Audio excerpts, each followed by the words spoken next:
ನಮಸ್ಕಾರ ಸ್ನೇಹಿತರೆ, ಇವತ್ತಿನ ಟಾಪ್ ನ್ಯೂಸ್ಗೆ ನಿಮಗೆಲ್ಲ ಸ್ವಾಗತ. ಮೊದಲಿಗೆ ದೇಶದ ಭದ್ರತೆಗೆ ಸಂಬಂಧಪಟ್ಟ ದೊಡ್ಡ ಮಾಹಿತಿ ಬಂದಿದೆ. ಗುಪ್ತಚರ ಮೂಲಗಳ ಪ್ರಕಾರ ಭಾರತದಲ್ಲಿ ದೊಡ್ಡ ಮಟ್ಟದ ಉಗ್ರ ದಾಳಿ ನಡೆಸೋಕೆ ಕೆಲವು ಅಂತಾರಾಷ್ಟ್ರೀಯ ಸಂಘಟನೆಗಳು ಹೊಸ ಪ್ಲ್ಯಾನ್ ಮಾಡ್ತಿವೆ ಅನ್ನೋ ಅಲರ್ಟ್ ಬಂದಿದೆ.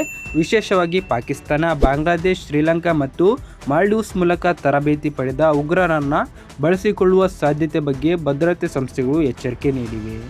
ಭಾರತೀಯ ಭದ್ರತಾ ಏಜೆನ್ಸಿಗಳು ಈಗಾಗಲೇ ಗಡಿ ಪ್ರದೇಶಗಳು ಮತ್ತು ಪ್ರಮುಖ ನಗರಗಳಲ್ಲಿ ನಿಗಾವನ್ನು ಹೆಚ್ಚಿಸಿವೆ. ಯಾವುದೇ ಅನುಮಾನಾಸ್ಪದ ಚಟುವಟಿಕೆ ಕಂಡರೆ ತಕ್ಷಣ ಪೊಲೀಸರಿಗೆ ಮಾಹಿತಿ ನೀಡಬೇಕು ಅಂತ ಜನರಿಗೆ ಮನವಿ ಮಾಡಲಾಗಿದೆ. ಇನ್ನು ದೇಶಾದ್ಯಂತ ನಡೆದ ನೀಟ್ ಪರೀಕ್ಷೆ ದೊಡ್ಡ ವಿವಾದಕ್ಕೆ ಕಾರಣವಾಗಿದೆ. ಪ್ರಶ್ನೆ ಪತ್ರಿಕೆ ಸೋರಿಕೆ ಆರೋಪ ಕೇಳಿಬಂದ ಹಿನ್ನೆಲೆಯಲ್ಲಿ ನ್ಯಾಷನಲ್ ಟೆಸ್ಟಿಂಗ್ ಏಜೆನ್ಸಿ ಪರೀಕ್ಷೆಯನ್ನು ರದ್ದು ಮಾಡಿದೆ. ಲಕ್ಷಾಂತರ ವಿದ್ಯಾರ್ಥಿಗಳು ಪರೀಕ್ಷೆ ಬರೆದಿದ್ದು ಮರುಪರೀಕ್ಷೆಯ ದಿನಾಂಕವನ್ನು ಶೀಘ್ರದಲ್ಲೇ ಪ್ರಕಟಿಸಲಾಗುತ್ತದೆ ಅಂತ NTA ತಿಳಿಸಿದೆ. ಈ ಪ್ರಕರಣದ ತನಿಖೆಯನ್ನು CBIಗೆ ಒಪ್ಪಿಸಲಾಗಿದೆ. ರಾಜಸ್ಥಾನ ಸೇರಿದಂತೆ ಹಲವು ರಾಜ್ಯಗಳಲ್ಲಿ ಈಗಾಗಲೇ ಹಲವರನ್ನು ವಶಕ್ಕೆ ಪಡೆದು ವಿಚಾರಣೆ ನಡೆಸಲಾಗುತ್ತದೆ. ಪ್ರಶ್ನೆ ಪತ್ರಿಕೆ ಸೋರಿಕೆಯ ಹಿಂದೆ ದೊಡ್ಡ ಜಾಲ ಇರಬಹುದು ಅಂತ ಅನುಮಾನ ವ್ಯಕ್ತವಾಗಿದೆ.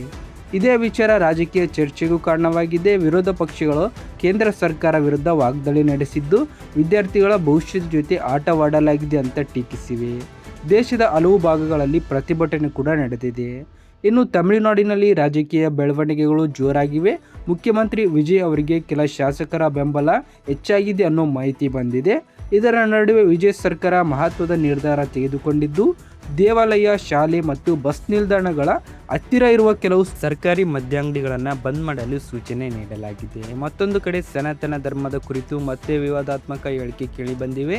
ಇದಕ್ಕೆ BJP ತೀವ್ರ ಆಕ್ಷೇಪ ವ್ಯಕ್ತಪಡಿಸಿದ್ದು ತಮಿಳುನಾಡು ರಾಜಕೀಯದಲ್ಲಿ ಮತ್ತೆ ಚರ್ಚೆ ಶುರುವಾಗಿದೆ.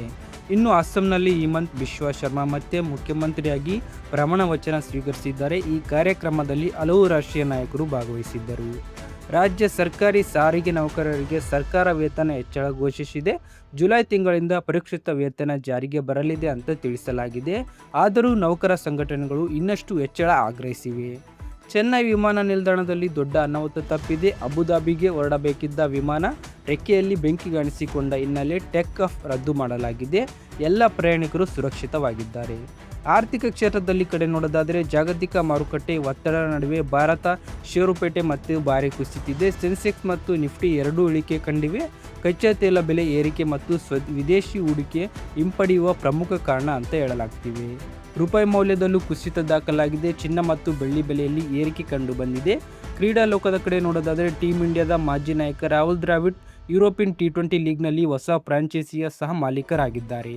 ಸೊ ಫ್ರೆಂಡ್ಸ್, ಇದಾಗಿತ್ತು ಇವತ್ತಿನ ಪ್ರಮುಖ ಸುದ್ದಿಗಳು. ವಿಡಿಯೋ ಇಷ್ಟವಾದರೆ ಲೈಕ್ ಮಾಡಿ, ನಮ್ಮ ಚಾನಲ್ನ ಸಬ್ಸ್ಕ್ರೈಬ್ ಮಾಡಿ.